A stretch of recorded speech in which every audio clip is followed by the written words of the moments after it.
DAFW artist. How are you today? It is a Motivational Wednesday.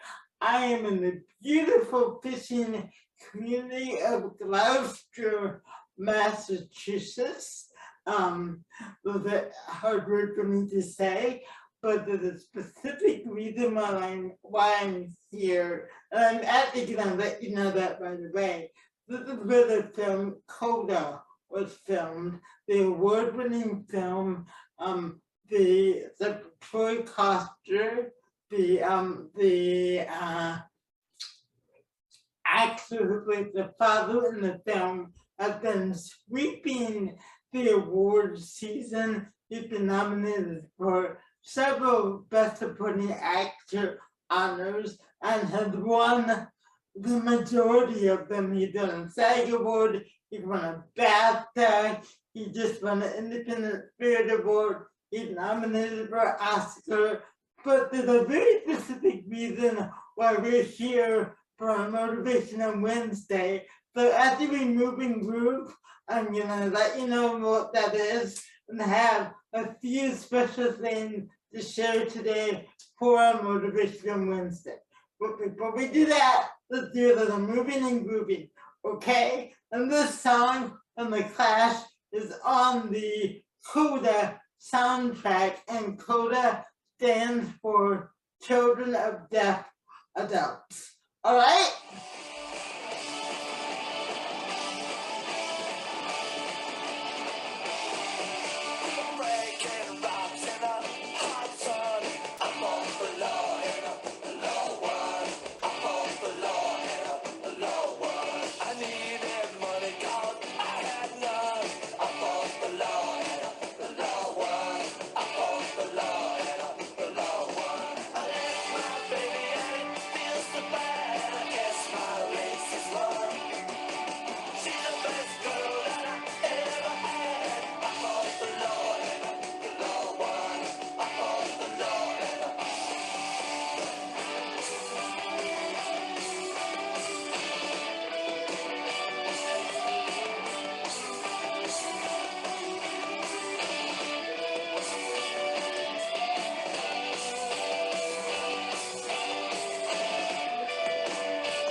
Stop!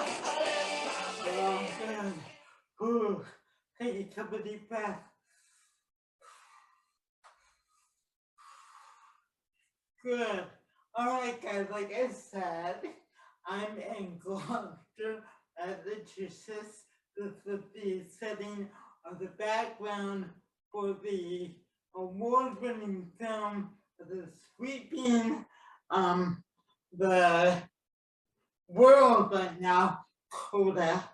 Coda stands for Children of Deaf Adults, and it's historic because when it won the SAG Award for Best Ensemble, it was the first time a film featuring a cast of deaf actors won the SAG Award. Troy Koster was the first deaf actor to win the SAG Award. I know I talked about him a little bit last week too for Motivational Wednesday because of the speeches. So we're gonna continue that a bit.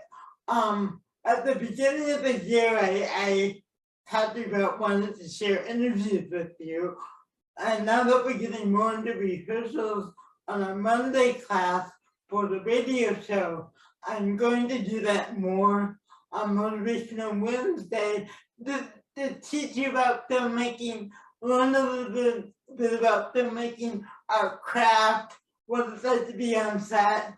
I want you guys to be as much, learn about that as much as I can possibly give you. So what we're going to share to you, what I'm going to share with you is this really nice something I found called The Making of Coda. So you watch that we followed by an interview with the director, Sean Hayter. And so those are the two clips I'm going to share with you. And I think they're important because all the actors talk about their process, how they develop the characters, and I really want you to really take it in, really listen, and really take in what the actors are saying. I hope you find this really educational and motivational. So let's go to the two clips and then we'll come back.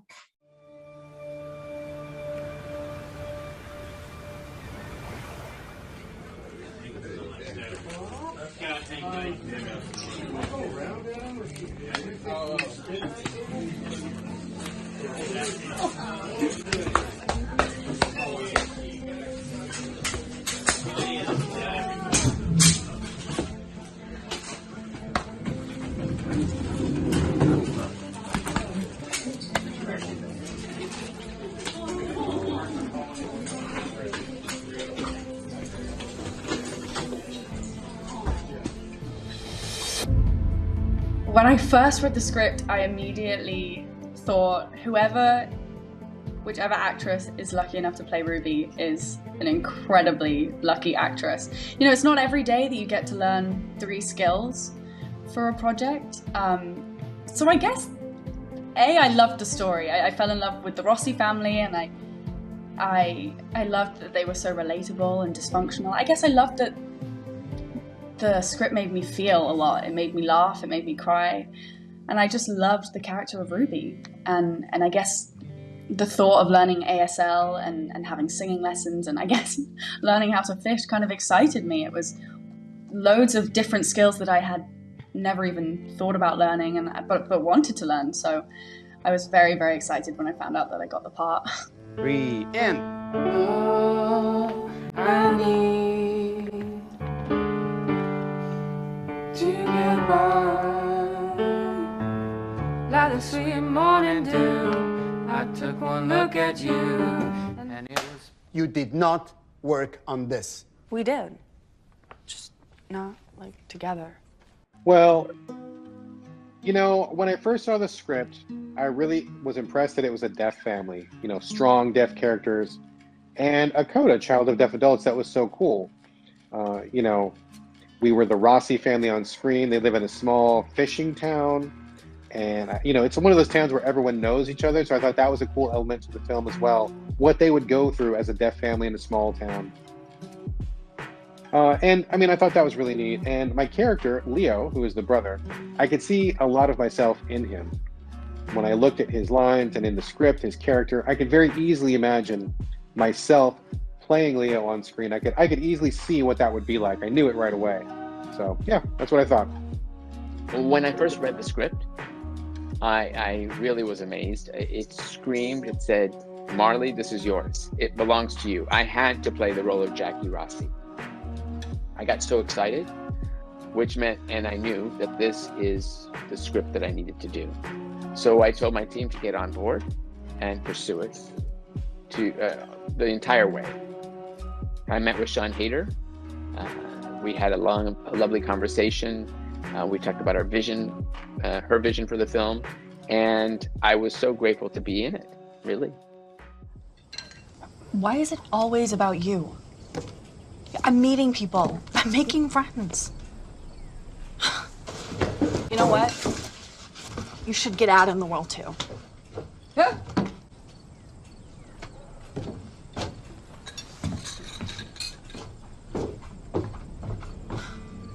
At first, when I read it over,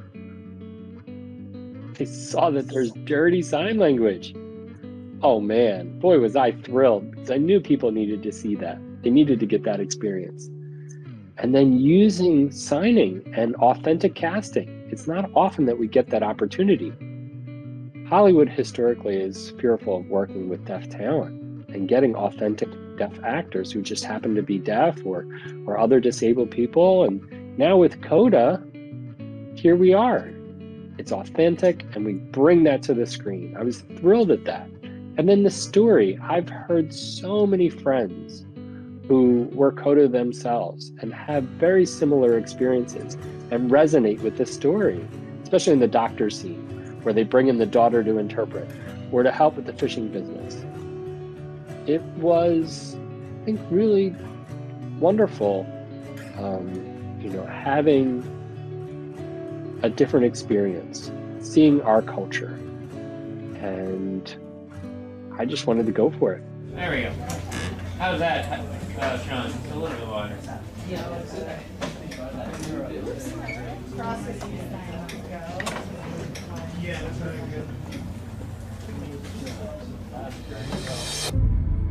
She is a very deep and layered character. I think all Codas have mixed emotions in a way.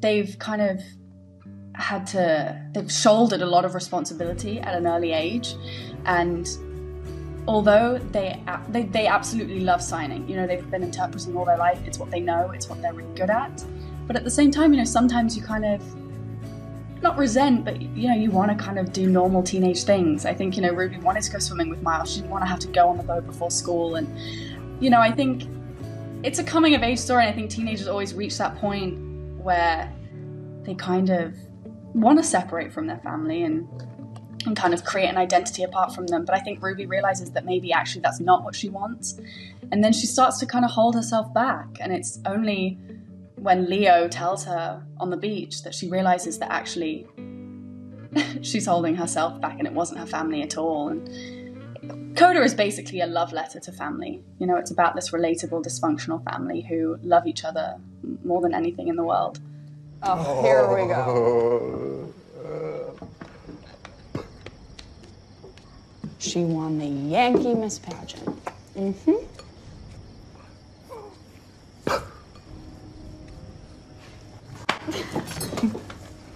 Leo is the older brother, the oldest child in the Rossi family, deaf family. So deaf of deaf. He's very strong. He doesn't want pity or sympathy. Stands up on his own 2 feet. He's a hard worker. He knows what's best for the fishing business, for the family. He's got lots of ideas. But unfortunately, before the sister, Ruby, is born, Leo has a great relationship with the parents, but then when the sister is born and she can hear, it changes the dynamic. Later on, the parents depend on Ruby, the sister, more and ignore Leo, and he feels like he's vanishing in the family. He's like, hey, I'm here, I've got ideas, I've been working all this time, I'm showing up to do the work. And he notices that Ruby is different, right? She doesn't really want to stay, she doesn't want to stay stuck with the family, she doesn't really want to be in the fishing business. And he tells her, you can go and be happy. Later on, Leo finds out that she's also a good singer, that she really enjoys music and singing. So, that's proof right there. She needs to go, she needs to let go of the family, pursue your dreams. The deaf family will be fine without her, and that's what Leo's all about. Jackie is, she's a woman who is very, very protective of her family. She is both confident and humorous on the outside, and she cares about how she comes across. Again, as I said, she's protective, she's hardworking, and she's a free spirit, basically. She really cares for her husband, as if somehow they were still in high school. And it was interesting to watch Jackie's journey from not really being clued into what was happening in her life until then she started to learn, and she eventually grew and transformed. As I read the script and had conversations with Sean, the director, she told me what Frank was supposed to be like. He dropped out of high school, he never finished, he had to take over the family fishing business. He worked with his father, and his father had health issues, and so Frank took over the business for many years. And that was his character. And I had to do my homework, figure out what to do on the boat.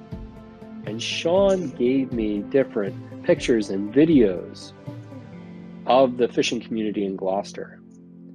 And these guys just cutting these fish. It was a bloody mess. And I thought, boy, I guess I'll have to do that. Okay. And then when I got there the first day, we were rehearsing on the boat for 2 straight weeks. We had to get up at 2, 3 in the morning, get out there before the sun even came up, because that's the best time to catch fish. They're awake and they're active. And we brought them in and we dropped them on the boat. And that was our experience for a couple of weeks. And if I wanted to be frank, I wanted the audience to love him. I didn't want there to be a disconnect and think he's some crazy jerk. It was a balancing act. Sometimes fathers can be frustrating, but the humor, it's nice to have a range. And Frank had that for his character.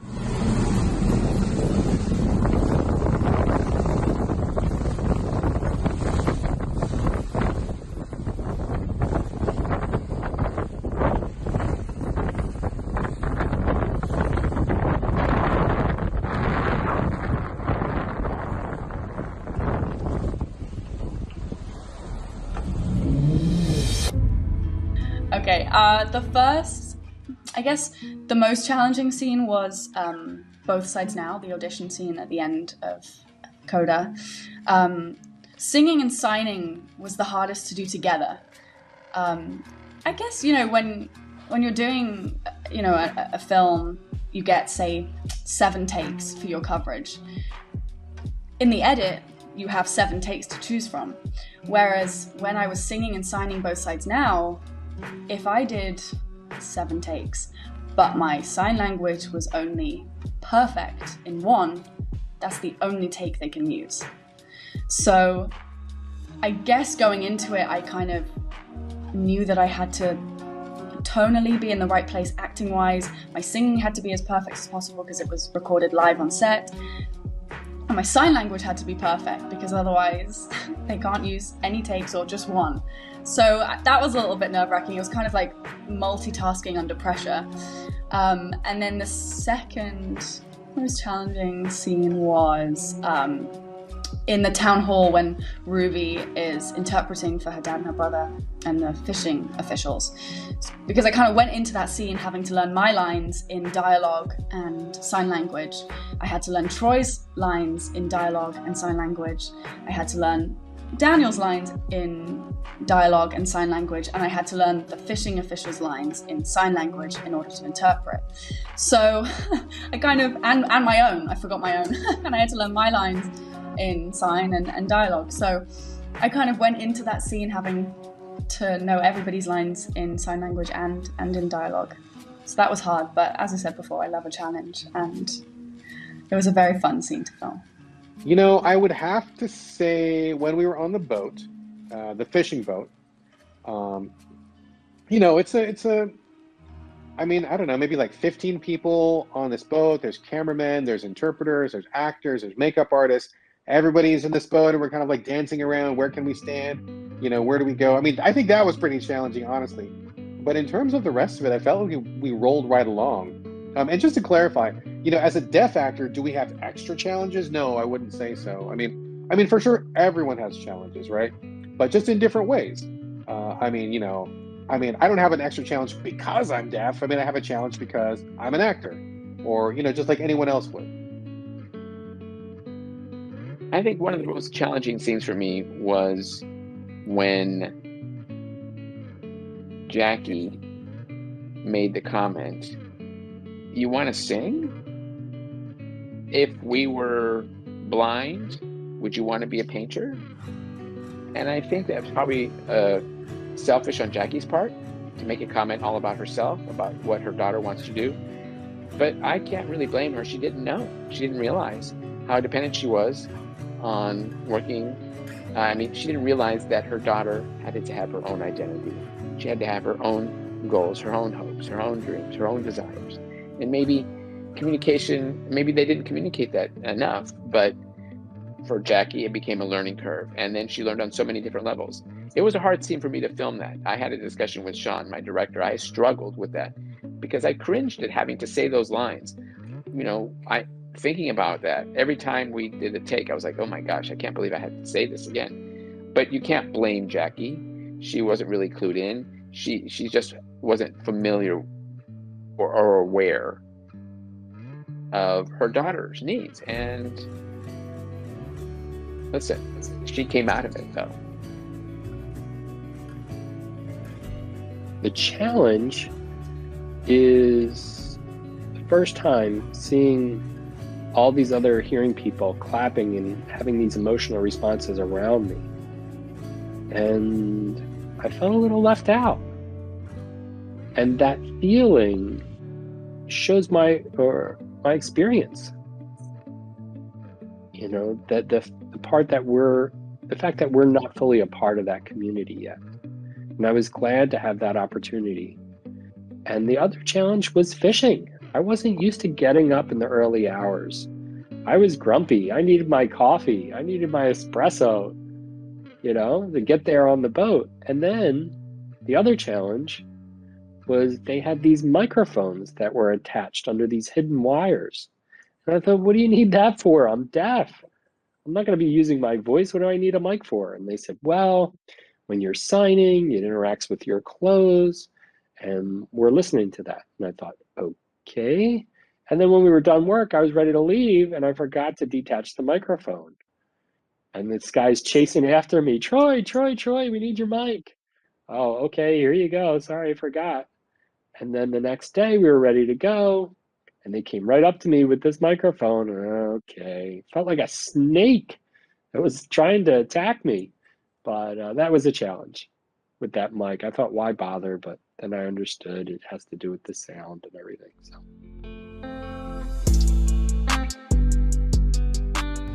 Sean, Coda was such an amazing movie, and I'm sure you've heard this so many times over. How does it feel just seeing it go through this whole awards process, and you're seeing your cast being celebrated and just hearing all these wonderful things? How does it feel as it's coming to a culmination? I mean, it's amazing. We started this journey at Sundance. We didn't have a distributor. I was just praying that the movie would get bought at Sundance, and to watch kind of the ball start rolling and keep picking up steam and finding audience, you know, and people telling their friends to watch Coda and watching it grow. It's been one of the most incredible experiences of my life. And also for this cast, I mean, the first time I saw Troy Kotsur on stage at Deaf West, I was like, that guy is a movie star. Like, he needs to be a giant movie star. And now he is. Like, I'm watching him in this room full of people, and it's just incredible. He has been amazing in the movie and, like you said, in other roles, and he seems like he's a favorite in this. Like, are you excited just to see, I mean, I'm sure you're already getting a lot of rewards, but are you excited to see like who might win and like just seeing him if he takes the stage? I mean, honestly, it feels like when I was at the SAG Awards and watched my cast win, it was like up there with the birth of my children. Like, it was a really incredible moment, because to be in a room full of their peers and be honored like this, I mean, I think deaf people, deaf actors have been marginalized for so long, and the idea that not only, you know, is this an opportunity to be like, look, we're here, we're talented, we are your peers, but also to be applauded and celebrated by the people who are veterans in this business and are looking at them as like, you know, this is the future, and it's amazing. Is there anything that you've heard from viewers or audiences who are like being exposed to this new world from the first time that has like moved you throughout all of this? Yeah, I mean, one of the really moving things has been a lot of children of immigrants really relate to the movie. I've had people come up to me in tears, whether it's a Korean man at a screening recently who said, this is my story that I'm watching on screen. So the Coda experience is not isolated to the deaf community. I think this is a cross-cultural experience that anyone who's in the middle of two cultures and having to navigate both understands. That's awesome. And then last question, so you're up. Have you thought about like what you would say if you win? Oh my God. Well, I have to thank my husband, and I'm so afraid I'm going to forget to do that with all of the nerves. I mean, I have 2 little kids, and he was home with them the whole time I was making the movie. So I think they're like the people that you're like, I can't forget this person. Like, but I don't know. It's what's cool is that when you're on the award circuit, like you get to know people. Like, you start to really invest in them, and I'm hanging out with these directors and I'm hanging out with these writers, and so then it genuinely feels like you're in a room full of really friendly, supportive people. So it decreases the nerves when you're new to the situation. I'm a first-time nominee, so I would, be kind of overwhelmed probably, but then I got to have a lunch with Steven Spielberg today at my table, and I'm like, okay, you're Steven Spielberg, and we're chatting, and it's fine. So like, I think, it's part of it is just realizing everybody's human, and everybody is here because of the work and because they're artists, and they make stuff, and we're all the same. Love that. Thank you so much, and good luck. Thank you. Come back. Guys, I hope you enjoyed that. I hope you enjoyed listening to, how specifically detailed the guys very choice that talked about going out on the fishing boat and getting up at 3 in the morning and really immersing themselves and learning the community, because the characters are different to, the life that Troy and Marley and Dan, who played the son, and Amelia, live. So they really had to do the research. Amelia had to learn sign language. So again, they were really playing characters who were living truthfully in those imaginary circumstances and doing the research and the work they needed to do to really understand their characters, so they could come from a really truthful place. And I've seen the film. It's on Apple Plus, so some of you have access to it or can see it. I highly recommend it. It's such a gorgeous, gorgeous film. So tomorrow is our character creation challenge. We will continue audition on Monday, but today, let's end it the way we begin it. One of the songs from the movie is "You're All I Need to Get By," which was originally recorded by Tammy Terrell and Marvin Gaye. I love me some Motown. So we're gonna end it the way we begin it with some "You're All I Need to Get By." Hope you enjoyed today's class. God, I love you and I miss you so much.